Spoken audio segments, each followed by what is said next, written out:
We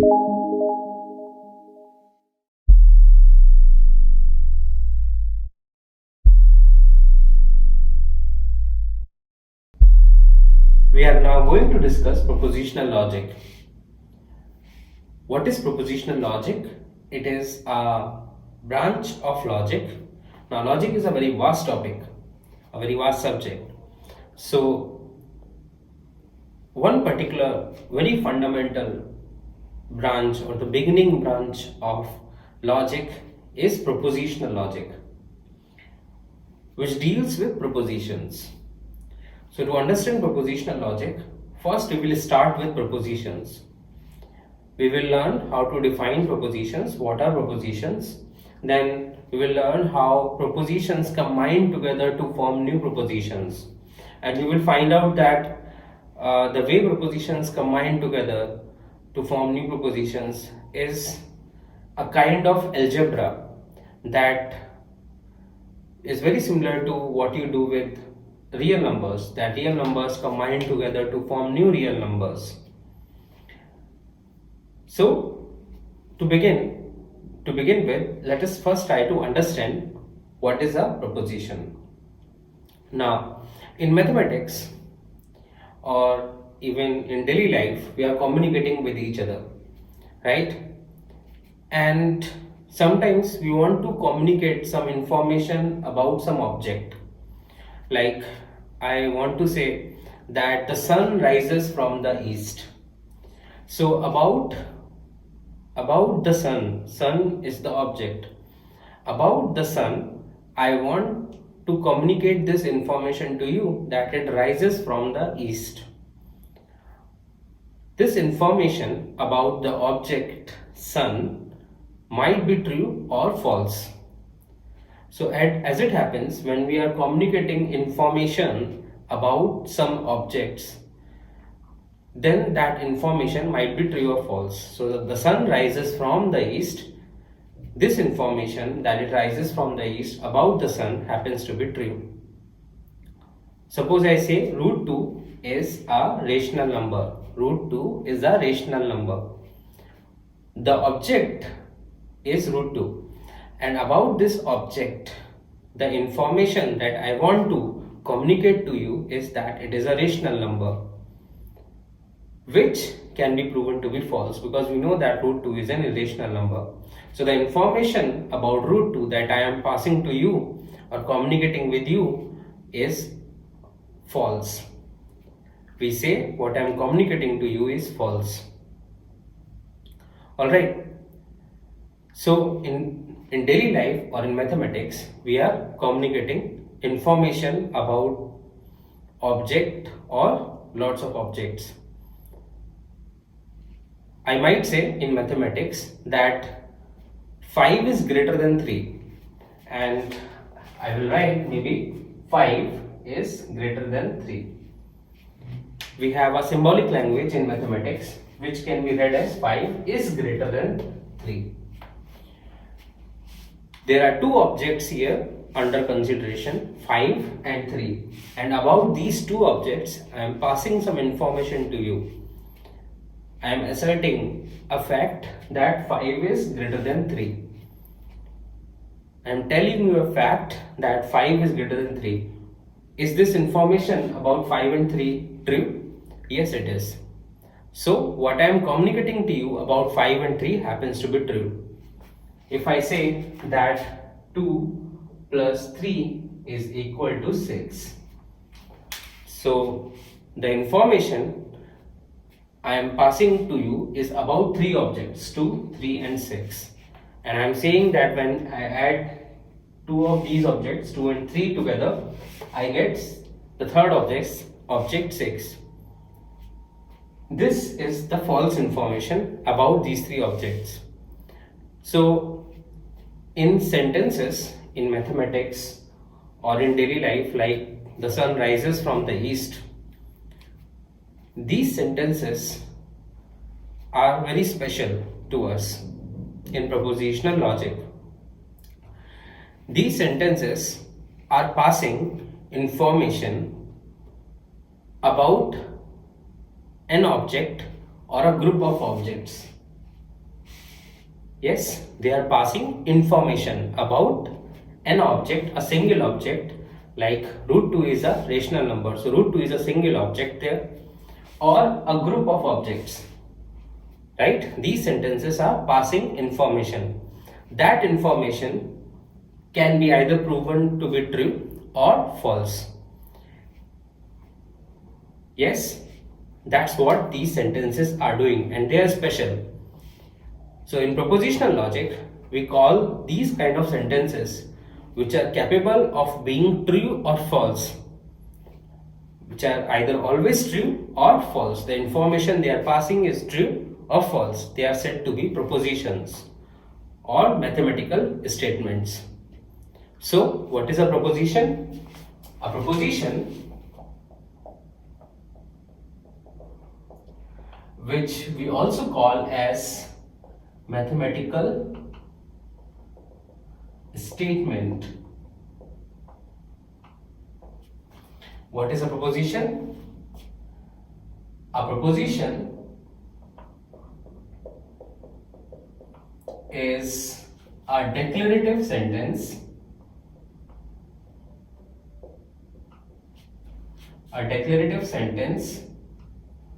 which is either true or false, but not both. So in exact words, what is a proposition? So these are propositions. What is a proposition? In exact words, a proposition is a declarative sentence. You might already know what is a declarative sentence, but I will explain. What is a declarative sentence? To understand declarative sentence, you need to revise your knowledge about what is a sentence. See, every sentence that you speak or write has a purpose, right? Based on the purpose of the sentence that you are using, you can divide sentences into 4 categories. The first kind of sentence that you generally use is a declarative sentence.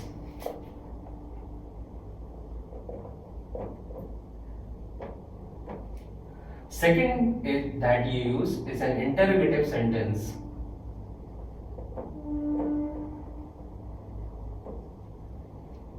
Exclamatory sentence,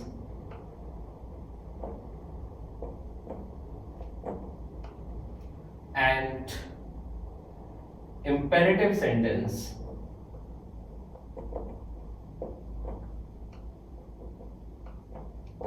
So based on purpose, sentences can be of 4 types: declarative, interrogative, exclamatory, imperative. Now I'll explain one by one what each of these kind of sentences mean. Interrogative sentence. Let me first explain interrogative sentence. What is an interrogative sentence? You use an interrogative sentence when you want to ask some question, right? When you want to interrogate, when you want to get some information from somebody by asking them. So when you say, what is the square root of 2? What is the square root of 2? Question mark, right? That's an interrogative sentence. Alright? An interrogative sentence is not passing. When you are using an interrogative sentence, you are not passing some information about some object.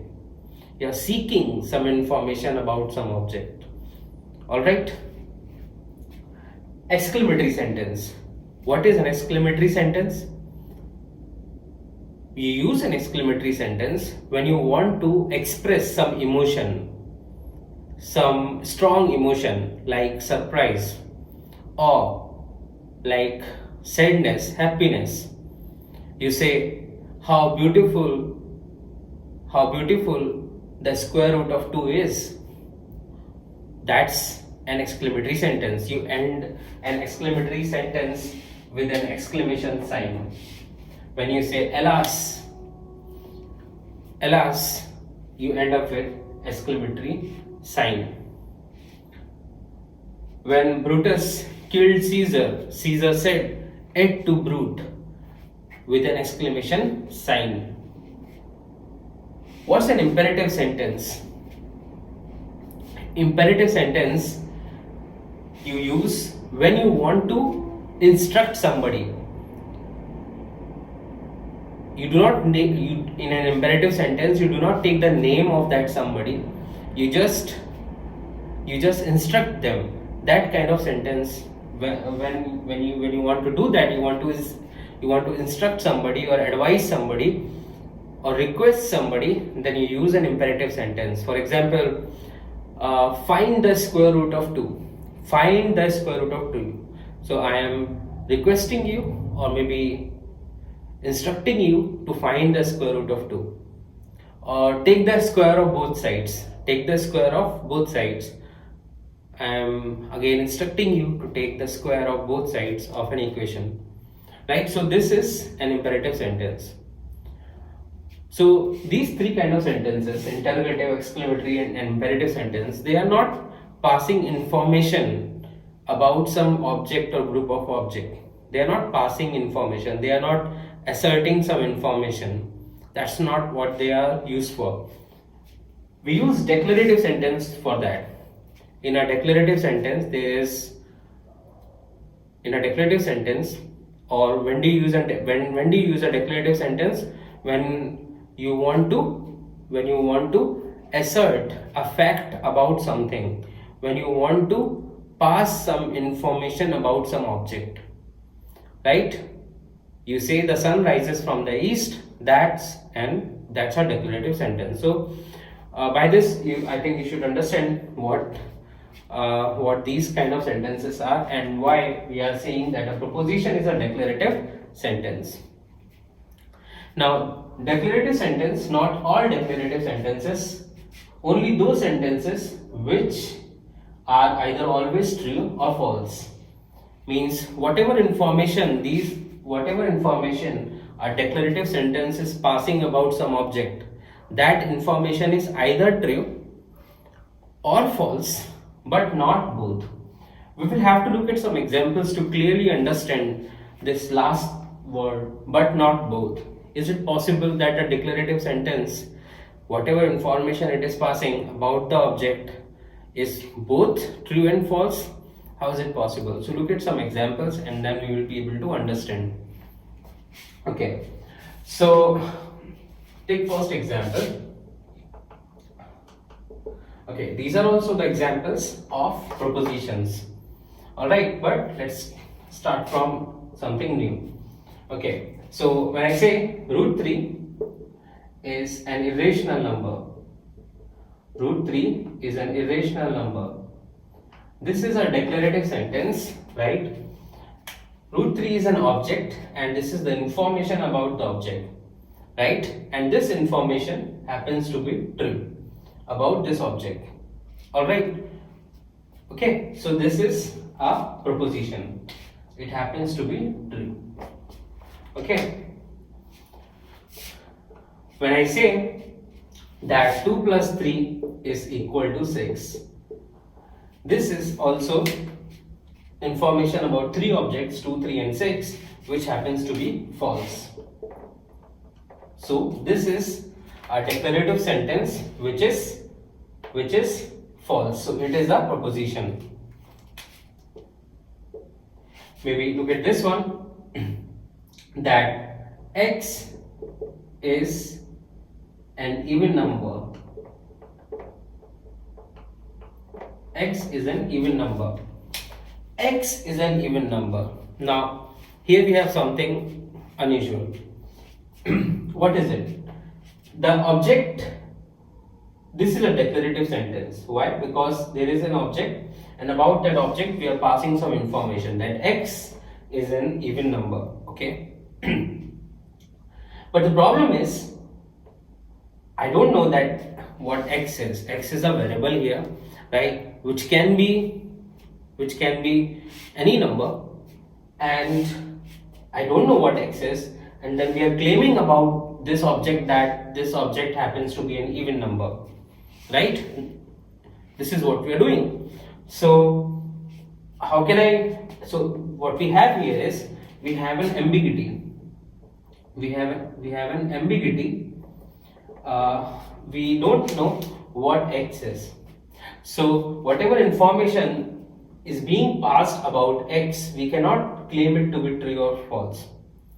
But the thing is, suppose x is 4, then this information happens to be true if x, because x is a variable, right? So x can be 7. 7 is an even number. This information about 7 happens to be false. So this information about x depends on what x is. So it can be both true and false depending on what x is.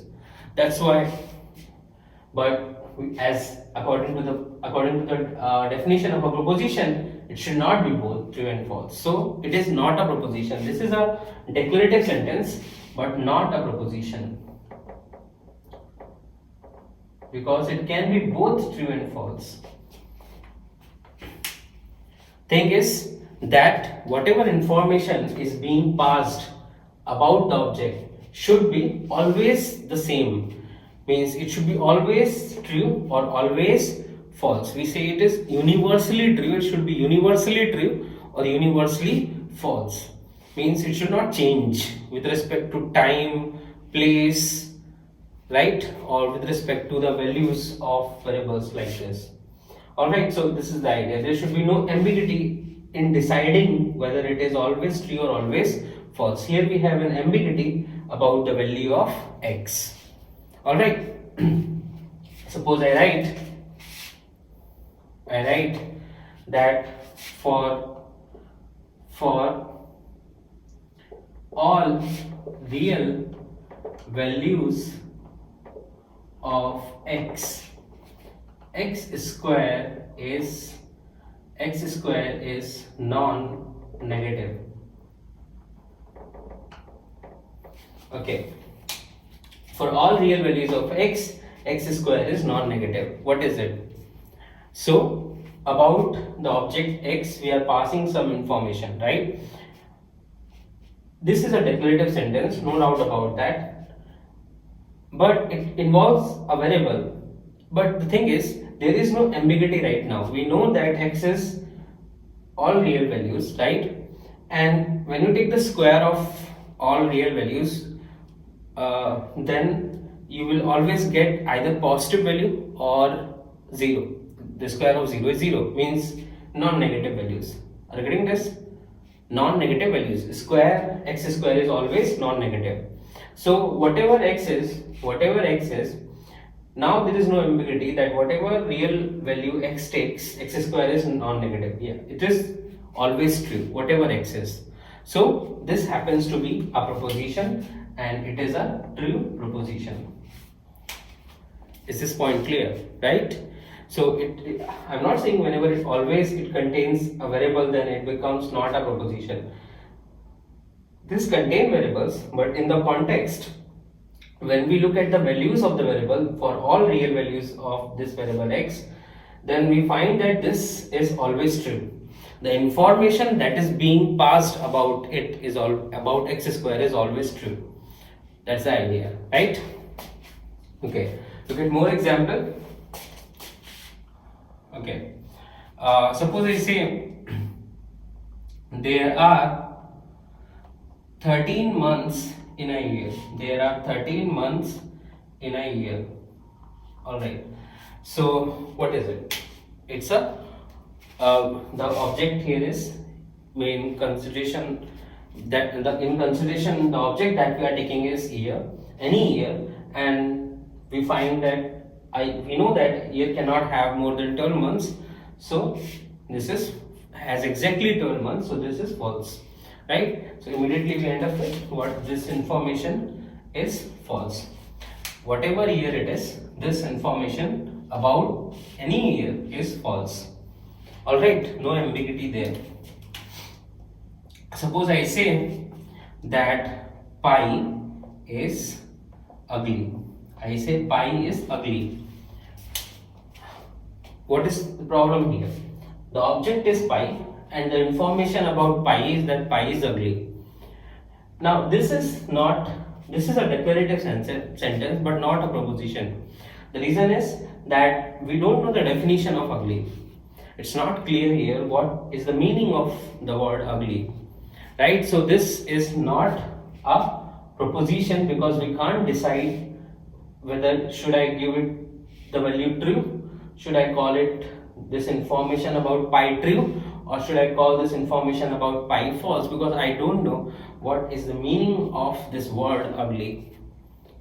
Alright, suppose in mathematics, in context, you know what is the meaning of ugly. Ugly, maybe a number which is greater than 3 is ugly, a number which is less than 3 is not ugly. So pi is a number greater than 3.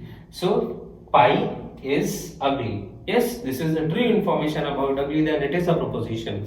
But right now we don't know the definition of ugly, so this is not a proposition at all. Right? We can't give it a true value or false value. It depends on the person. If it's ambiguous, this is ambiguous. So for some persons, this for somebody this might be really ugly, but for somebody this might be not ugly, right? We don't know the definition, that's the point. We don't know the definition, there is an ambiguity here. Suppose I say all prime numbers are odd, or all prime numbers are odd. This is a declarative sentence and we are talking about all prime numbers. Objects which are under consideration are all prime numbers. We have infinite objects here, all prime numbers, and what are we claiming about all those objects? That all of them are odd, which this information about all prime numbers, that all of them are odd, happens to be false because 2 is an even number, right? So this is a proposition and happens to be false one. Are you getting this? This is a proposition but happens to be false one. Suppose I say that he is tall. He is tall. He is a pronoun. It can refer to anybody. So the object in this sentence can be anything. We are not sure what it is in the context. We are not sure about who he is. Yes, he may be Ram Prasad, he may be Lakshman Prasad. So I can't say whether this is true or false. The information about he is true or false, I can't say. Right? So there is an ambiguity and I end up with that this is even not a proposition. This is not a proposition at all. Right? Okay. Take more examples. Suppose I say that New Delhi is 200 kilometers from here. What would we say?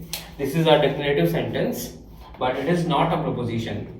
Why? Because we are not sure about this last word here.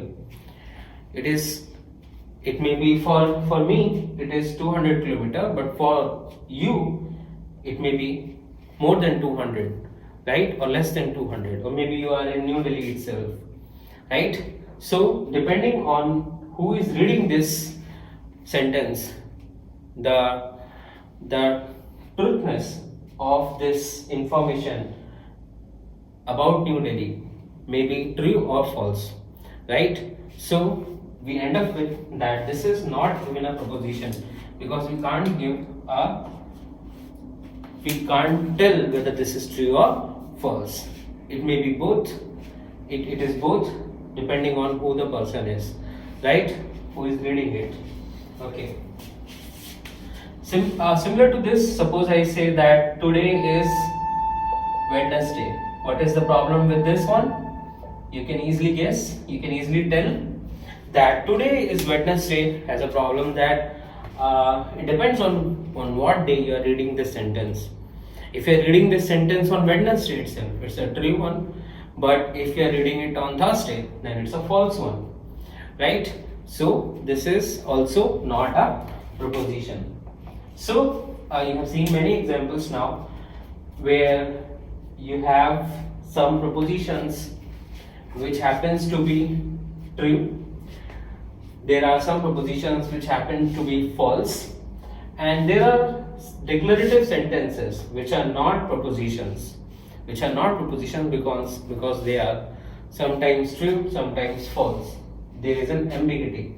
Ambiguity may be because of the object, that object is ambiguous, or the information about the object is ambiguous. So information is ambiguous here, pi is ugly. The information is ambiguous, here the object is ambiguous. Alright. Because of which we can't decide whether the information is true or false. There are certain sentences, like we call them paradoxical sentences.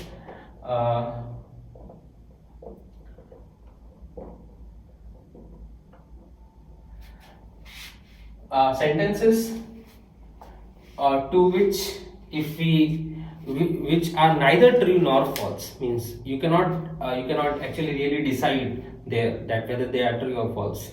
These sentences are like this, that you can form many sentences. This sentence is false. So the sentence is itself this sentence is false. So the sentence is referring to itself. The sentence is referring to itself that this sentence is false. Now you try to assume that this is true. If you assume that this is true, then according to the sentence it must be false. So you will have a contradiction. If you assume it to be false, then you know what will happen. According to the sentence, it should be then true. Reading this, just do that. Alright, this kind of a sentence is a paradoxical sentence which is neither true nor false. It's a declarative sentence, no problem with that. You can form similar sentences like I am lying, right? Something like that, where the sentence itself is referring to itself, right? So whenever that kind of thing happen, you may get a paradoxical sentence. So through these many examples, now we have understood what is a proposition, right? And we also call a proposition mathematical statement, or just simply a statement. So whenever I say statement, I would mean a proposition. And the definition is clear to us that a proposition is a declarative sentence which is either true or false, but not both. Alright. Now look at this sentence. X is divisible by 3. X is divisible by 3. Is it a proposition? Of course no, because depending on the value of x, this is true or false. It can be both, right? When x is say 9, then it is a true, it becomes this sentence is true.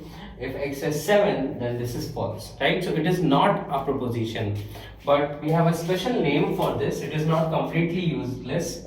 We call it open sentence, or more technical name, we call it propositional function. Propositional function. Alright, so open sentence or propositional function. After this propositional logic, we will look at introduction to first order logic.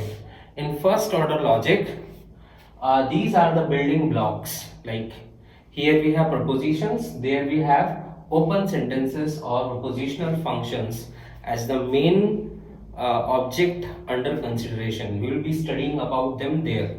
Alright, so this is not a proposition, but we will call it an open sentence. Alright, let us also define a few important terms. Truth value, nothing special. when we say that a proposition is true, when we say that a proposition is true, then we can also say that its truth value is true. That's the idea. So when a proposition is true,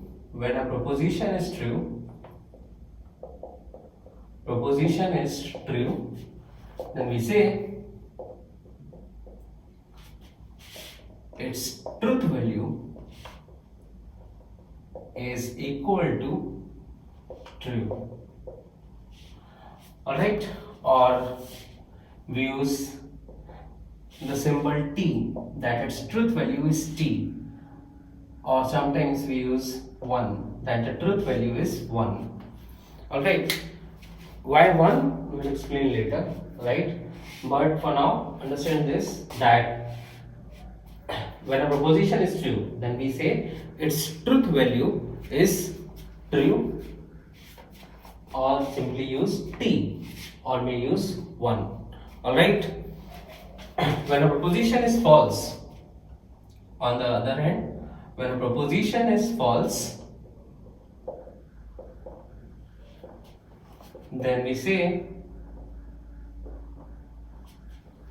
its truth value is equal to false, or we use symbol F for false, even though in formally it should be this inverted T. We will use F only, or 0. Is that okay? So what is truth value? Truth value is just a name given to values which a proposition can have. Proposition can be either true or false, so we call them truth values. True and false, both of them we call as truth values. So truth value of a proposition is equal to true whenever it is true, or truth value is false whenever the proposition is false. It's a simple idea and a simple term to use, right? Okay. One more term that we should know about is propositional variable. Okay, what is a propositional variable? Just like a variable in elementary algebra, we have a propositional variable. It denotes a proposition. Like a big proposition can be just simply denoted by a letter, say P, Q, R, etc. Right? We can just denote big propositions, big sentences, right, by just symbols or small letters P, Q, R, etc. Right? So this is the same idea as a variable in elementary algebra, propositional variable. Now, because propositions can be true or false, right? Their truth value is true or false, and propositional variables are representing nothing but propositions. So propositional variables can have only two values, two truth values, either they are true or false. Whatever they represent, whatever P represent, whatever Q represents, the value of P or Q is either true or false. Alright, that's the idea. Just like in elementary algebra, we have mathematical expressions, algebraic expressions like 3x plus 4y square. This is an algebraic expression containing two variables x and y. We will realize that in propositional logic also we have expressions like this. We have expressions like this. We don't have addition of propositions. We have something different, but the idea is the same. We can have expressions, and in those expressions we have variables like x and y, but they are propositional variables which can take only two values, true or false, as we will see. So we should know these terms, truth value and propositional variable. Alright, now we are going to look at how to combine propositions and to form new propositions.